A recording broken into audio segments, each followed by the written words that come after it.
host of Clearing the Wreckage. Yes! We got another great episode in store for you today. I don't know what you got going on. You could be driving to work, but all I ask is that you please pay attention to the road. Or you could be at work on a lunch break trying to get a quick sneak peek into this episode. Please clock back into work on time. Or you could be doing something very important, and that is on the toilet. Just please make sure you flush. Yes.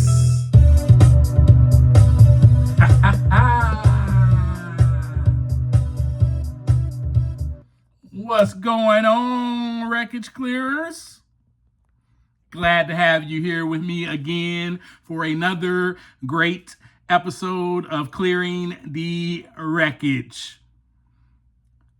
As I always do at the beginning of my episodes, because I am so filled with gratitude, I would love to say to you, thank you so much for being a part of this community, the wreckage clearing community. Yes, that is who we are. I'm so proud that you are here with me. I'm also grateful that you are sharing these episodes with your loved ones and whoever else you come in contact with, and you're letting them know about Clearing the Wreckage podcast. Very, very touched, and I'm very appreciative for you. I like to say thank you for accepting my invitation on this journey and walking alongside of me as I share all of my wreckage with you. Wow. It feels great to be listened to and just to walk in unison and be one with you guys. So thank you so much for that. This episode is the Death to My Old Identity Part 3. Yes, we are going to divulge into this again. Kareem, why are you on repeat again? Because there was a lot of death going on with my identity. And it was time for it to be removed. It was time for my skin to be shed just like a snake.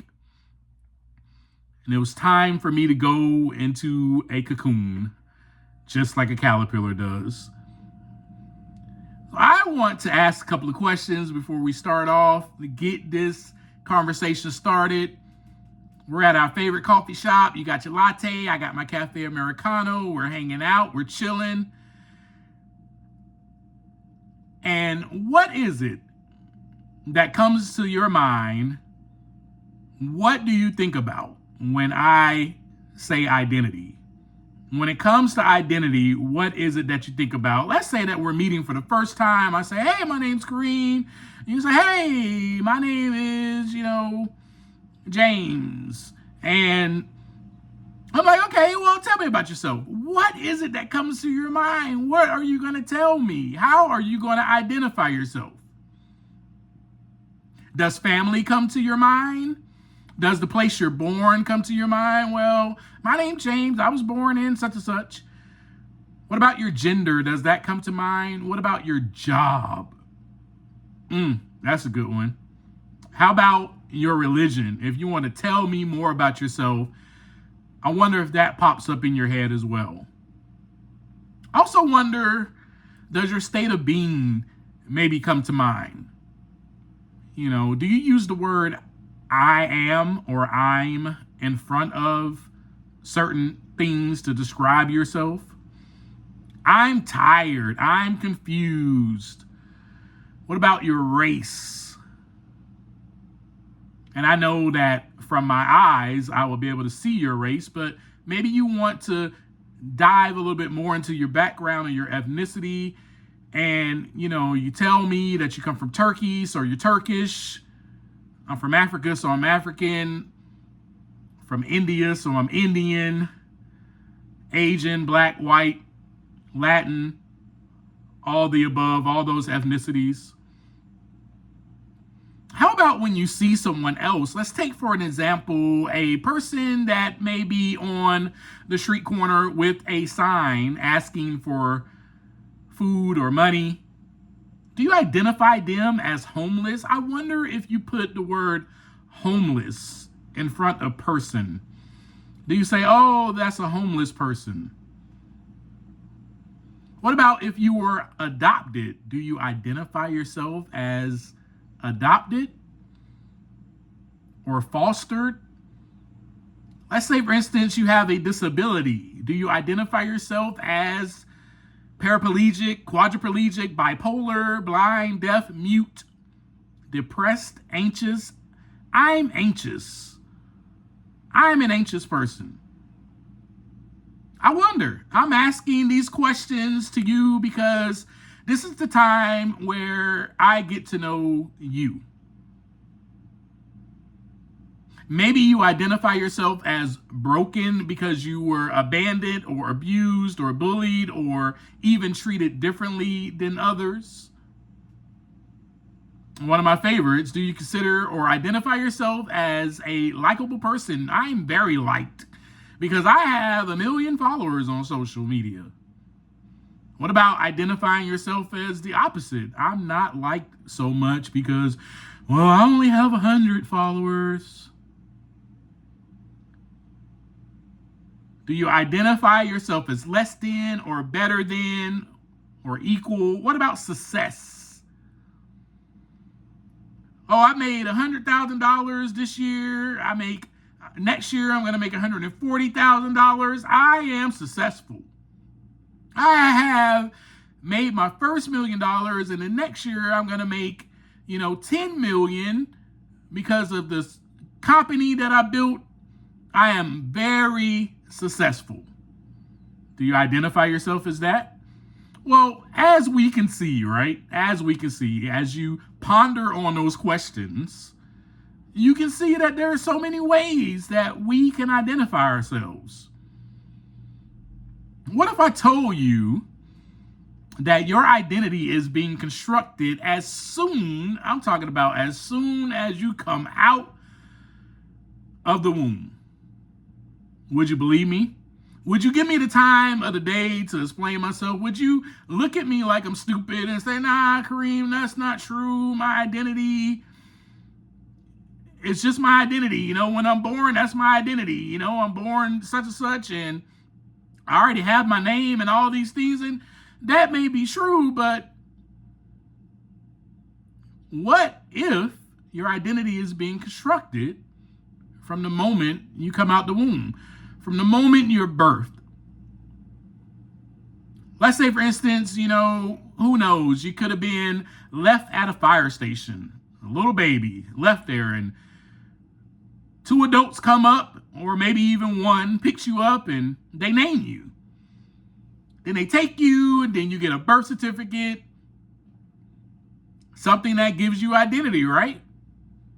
Oh, the birth certificate says, oh, this is Michael J. Sean Walker, born on September 4, 2005. I apologize if there is someone listening by the name of Michael J. Sean Walker. I'm just making up a fictitious name.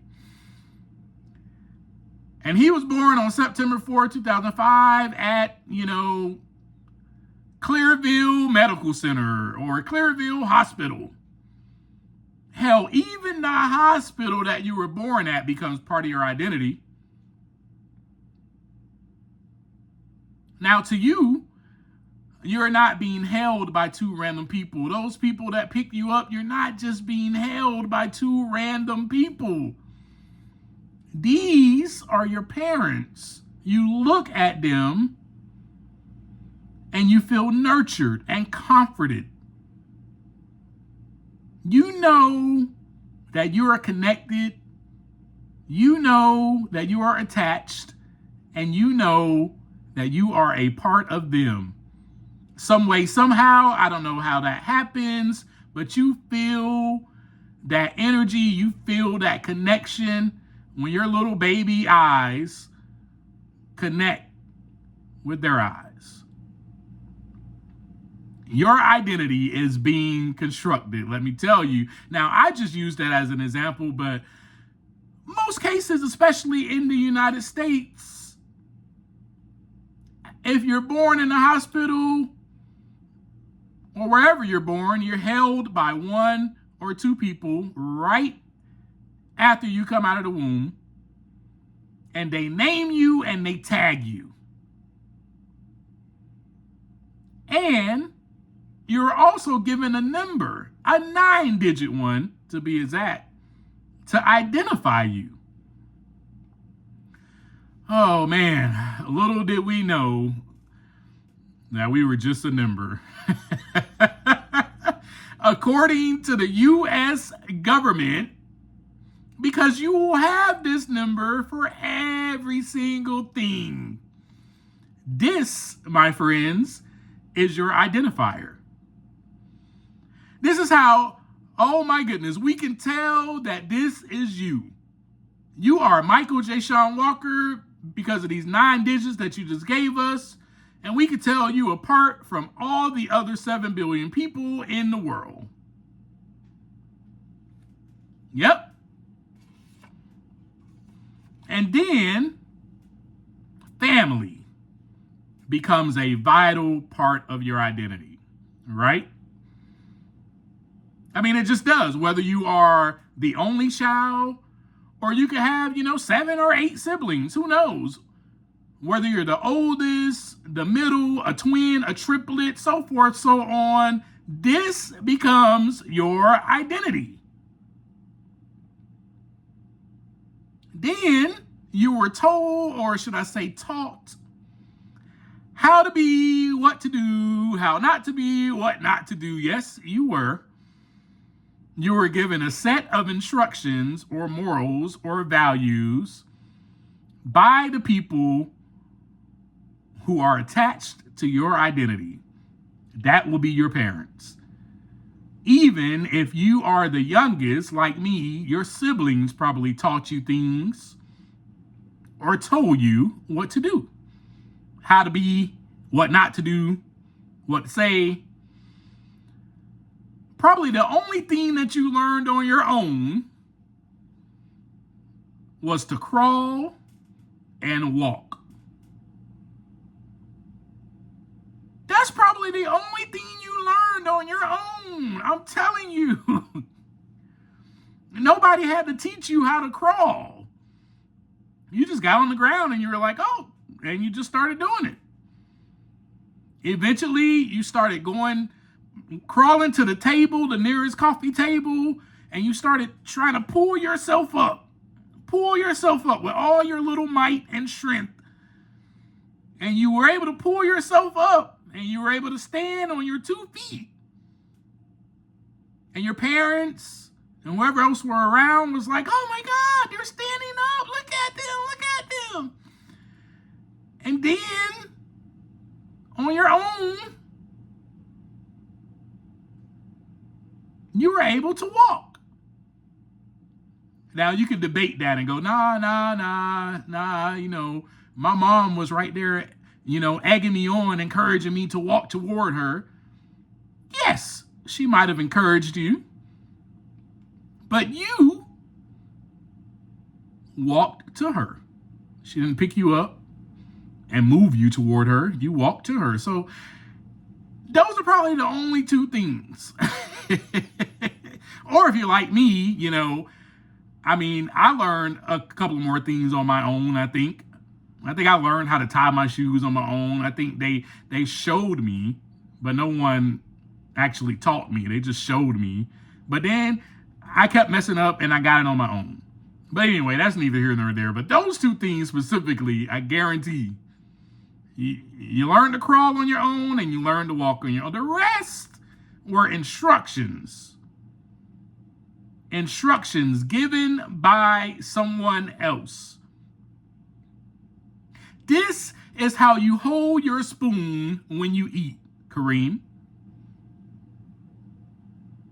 Do not get up from the table until all your food is finished off your plate. You are given instructions. When you get done eating, you can go up to your room. It's time for bed. Go ahead and cover yourself up. Put on your pajamas. You were taught how to put on clothes. You're taught all these things. And then you go to school and you're taught by other people. We call them teachers. And even in the American education system, man, you're taught by different levels. Kindergarten through 12. Then you graduate. Or you decide not to finish and you drop out. Let me tell you, your identity is being constructed. Trust me. Who's smarter, faster? I'm the best athlete. Who's most likely to succeed?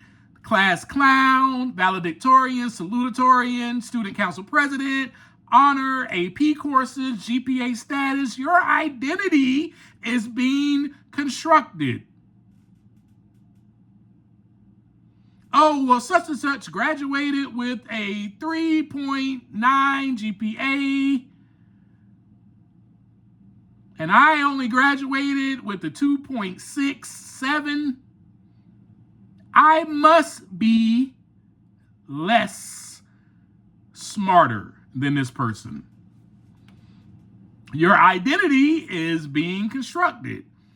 Oh, shoot, man, I graduated with a 4.0. I'm smarter than all y'all. I graduated with a 4.54.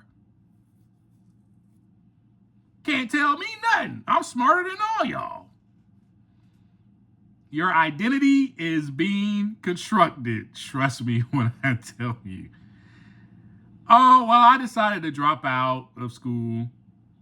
You know what they're going to call you? A high school dropout. That's your identity. Kareem is a high school dropout. They're going to label you with that, and that becomes your identity. Your identity, ooh, I can't tell you how much your identity is being constructed, y'all. Let's go past that. What about your parents' religion? What about, you're born and your parents are going to church every single Sunday, or your parents are practicing a different religion, whatever it is, Buddhism, Hinduism, Judaism, Christianity, Islam. Your identity is being constructed. You are being taught these things. Then whatever happened in that household becomes your identity. Why? Because you attach it to you.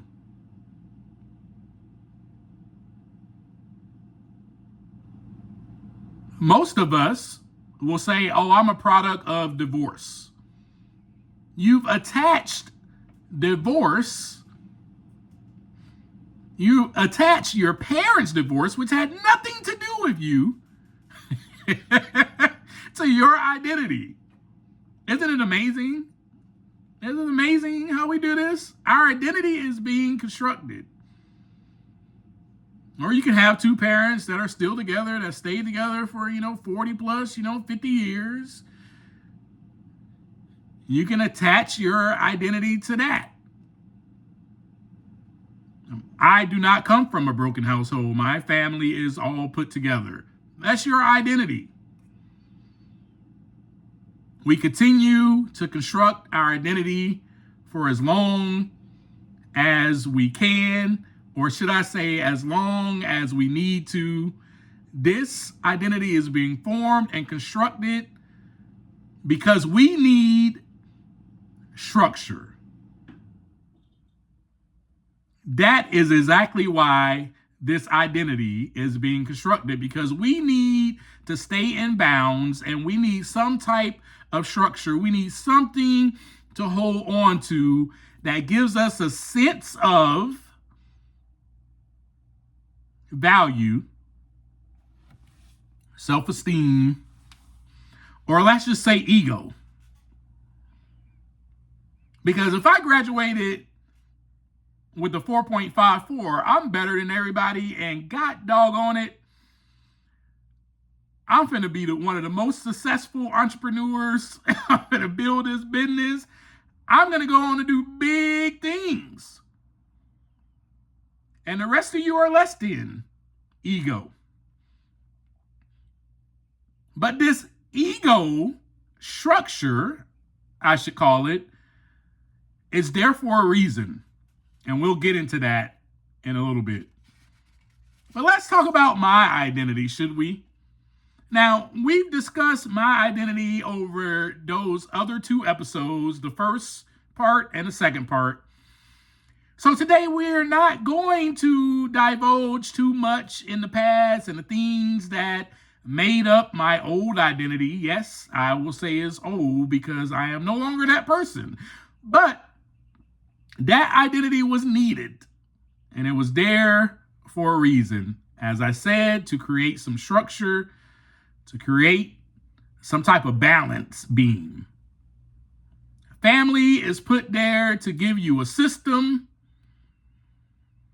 to have people that are there for you, to teach you, because you don't know jack doodle squat when you're birthed. It'd be different if we came here to this earth and we knew everything. Then we wouldn't need a family. We wouldn't need anyone around us, right? You know? But if I'm being honest and completely blunt, and excuse my language when I say this, but we need someone to wipe our tushy. We can't wipe it ourselves. We can't change our pamper. We can't bathe ourselves. We can't do anything. So obviously, family is there for a good reason. Now, we also have a lot of other things that comes with the construction of our identity, which were some of the questions that I asked. Religion. And for me, mine was Islam/Christianity. You already know that because I've shared it with you. So we don't need to divulge into that. But I will include, therefore, I was a confused kid. That became my identity, confused.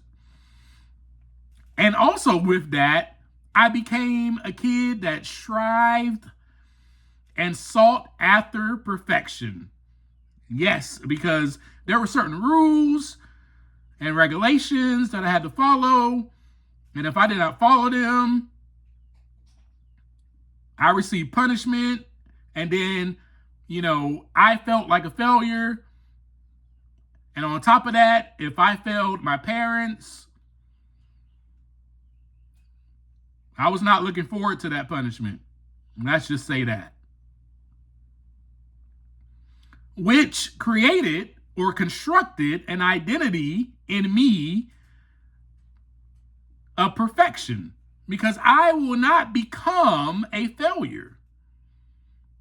I will be perfect in every single thing I do.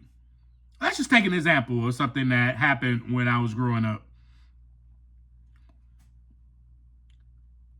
Bring home all A's. This is the expectation that we have of you as our son, to bring home all A's. You really shouldn't bring home anything less than an A. If you bring home a B, I guess that's okay, but we're still expecting perfection from you, son. And of course, that became my identity because that's what I started expecting of myself. No less than an A, Kareem. No less than an A. Oh, and don't let me bring home a C, which never happened, actually. Because I feared the punishment. I had to be perfect. Never happened. I never brought home a C. Well, you ain't finna catch me bringing home a C. No. But anyway, I digress. So we talked about on the last part 2, how perfection became part of my identity, how anger became a part of my identity, and that anger had to do a lot with me, trying my best to please everyone around me. And so with perfection, anger, and then fear was the other part of my identity that we discussed, right? Because I lived in fear because I had to be perfect. And if I wasn't perfect, I feared the outcome.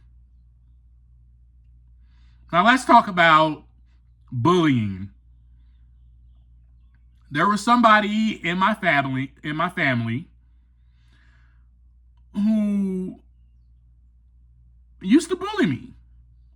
I just say it for what it is. I used to get bullied by someone in my family, and there were certain things that I could not do. I never talked about this with y'all before, but there were certain things I couldn't do. There were certain ways that I couldn't even sit. If I sat a certain way, I was bullied.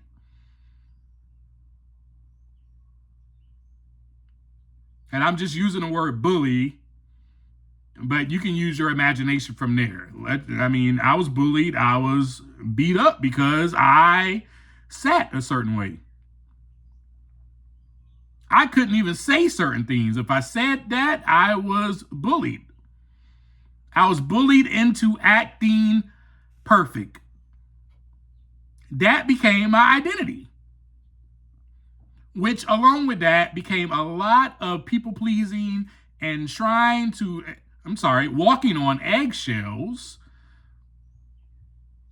because I did not want to piss anybody off because I knew the outcome.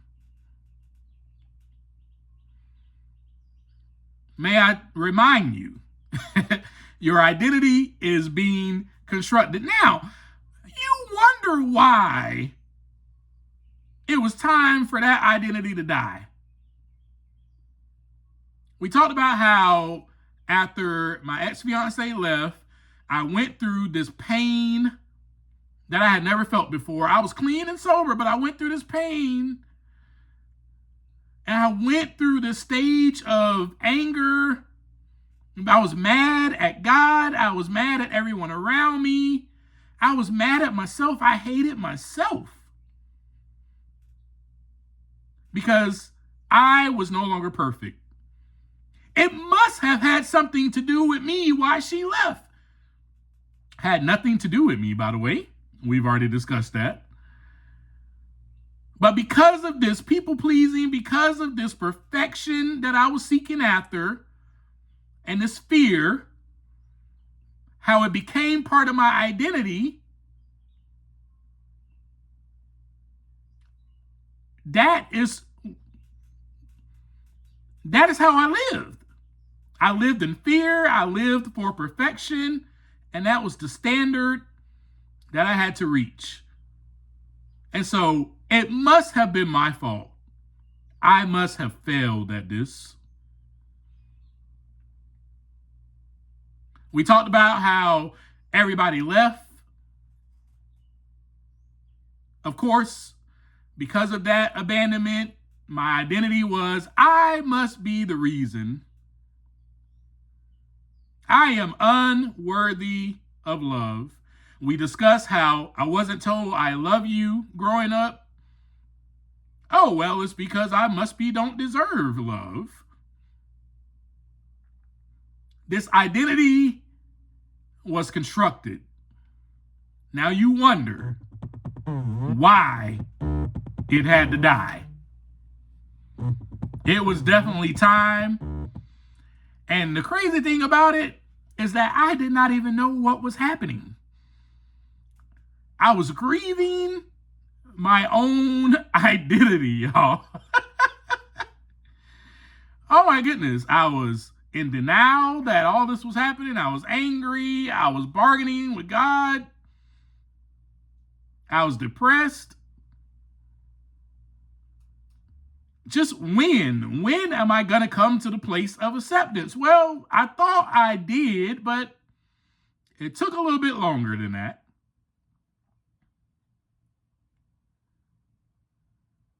None of those things that I discussed is my actual identity. Even from the beginning, none of that. Family, gender, job, religion, all that stuff that I asked you, it's not my identity. Perfection is not my identity because I'm not perfect. Fear is not my identity because I was not created to fear. Anger was not my identity because I was not created to be in anger. And I could tell you a little story about that real quick. My mom, when I was inside of her, and when I was inside of her womb, my mother was ecstatic. She was happy. She was full of joy. So I know that anger does not reside in me. Now, y'all didn't know that. That's a little just juicy tidbit just to let you know. I was being formed inside of the womb of the most happy, joyful woman. You know why she was happy and joyful? Because her son before me passed away 2 hours after his birth. So she was ecstatic. Oh my gosh, I get to have another son. I get to have another child. So tell me why I come out the womb all mad. Well, I didn't come out mad. Later on, I was mad. And truthfully, I was mad at myself. I was mad at myself. I was mad at my family. I hated them for, not being there. I hated the fact that my parents got divorced. I hated all of that. I began to grieve my own identity, my own life. But again, as I said, there are reasons why these things happen. There are reasons why we must encounter pain, or like I would like to call it, necessary suffering. Because there is necessary suffering and there is unnecessary suffering. This suffering I did not cause. I didn't cause it. There were just things that were happening around me and that was happening on the inside of me that I did not understand. I was being pruned. The layers were being removed because it was time for that old identity to die. To get to the core, to get to know who I really am. To become a butterfly. To experience such a freedom I never felt before. But I had to be a caterpillar first. I had to. That's just the way it is. That's the way it goes. That's the cycle of life. I had to be a caterpillar first. Maybe you're going through necessary suffering right now. And I call it that because it may be time, it may be necessary for you to die, for that old identity to get removed, for that skin that needs to be shedded, so that you can put on new skin. It's time for you to replace the old pajamas that are dirty and put some new PJs on. But no, I love these pajamas, Mom. No, I never want to get rid of these. I want to wear these pajamas every night. These are my favorite. And you throw a temper tantrum. And you're like, no. And you stomp all up and down the ground. But Mom's like, I got to wash those. And secondly, they got holes all in them. We need to get rid of them. And you're fighting. No, Mom. That was me. No, I don't understand what is going on. Why am I going through all this pain?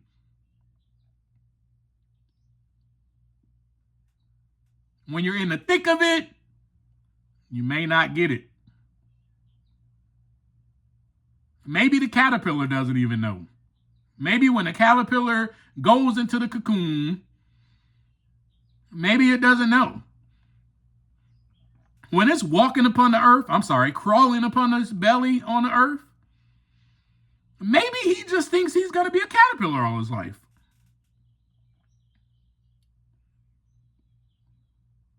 Maybe when he gets to the cocoon, he is just experiencing darkness and thinks it's going to be like that forever. Oh my God, I'm going to constantly be in darkness forever.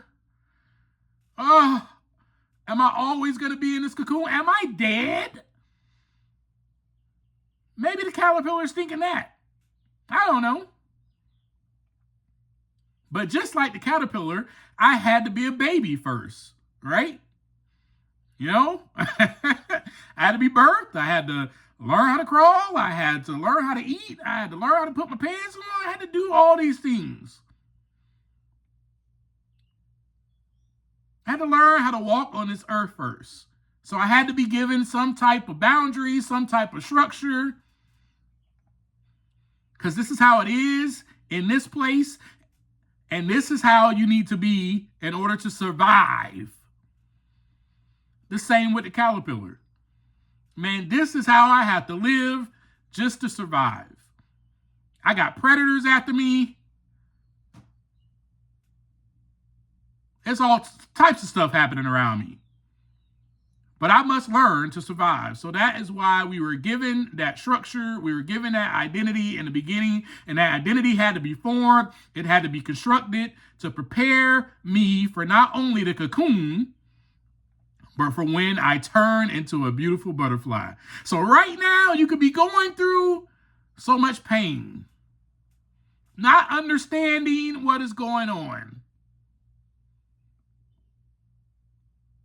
That the things around you are happening are affecting you. And they're affecting you so much that you're grieving, you're in pain, you're in tears, you're crying, you're screaming, you're yelling at everyone around you, you're angry.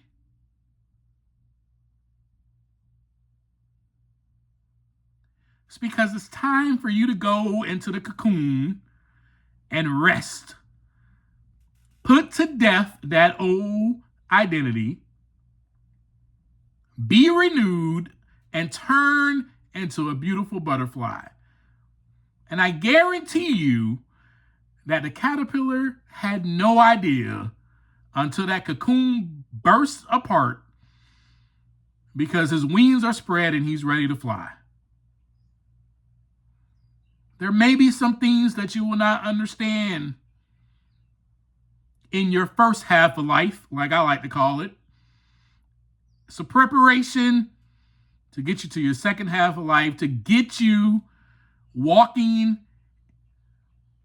away from that old identity, away from the physical, hear me now, y'all hear me, away from the physical material plane.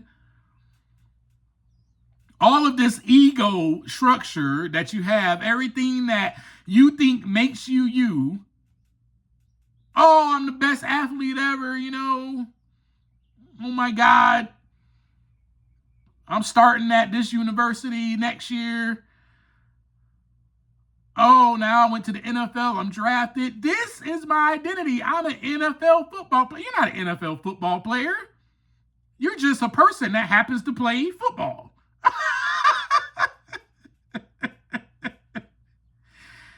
Oh, I'm a nurse. You're not a nurse. You're just a person that happens to do nurse work. That's not your identity. We've talked about this in the last episode. May I reiterate to you. But we, as humans, attach things to our identity. It is time to stop attaching. And just as the caterpillar does, it detaches from the earth. It completely detaches from the ground and finds a tree and makes a cocoon. And while it's in that state, they are completely off of the ground. Hear what I'm saying? Hear what I'm saying? It's time for you to fly. The pain may be so immense. The pain may be unbearable. It may feel unbearable. It's not going to be unbearable. It may feel unbearable. And you may want to give up. You may not understand. You may have crazy times. You may even have bad thoughts. You may have suicidal thoughts like I did. You may want to just quit. But don't give up and die in the cocoon. Become the butterfly. And become your new true identity, which is your true self, which really is spirit. The butterfly no longer lives on the ground as a caterpillar. It now flies. This, folks, was the example we were given. Isn't it amazing? It's so amazing how a caterpillar can teach us what life really is about. That's all I got for you today. Let's continue to clear the wreckage together. Next week, I have no idea what we're going to talk about, but I know it's going to be juicy and good. And we're still in the dark phases. We're still in the darkness. I'm still in the cocoon. So that's what I'm leaving you off with. I am still in the cocoon. I did not become a butterfly yet. So next week, we'll continue to discuss what darkness felt like. But until then, don't forget, as I always leave you, take the time to look inside so that the wreckage can begin to clear. Peace.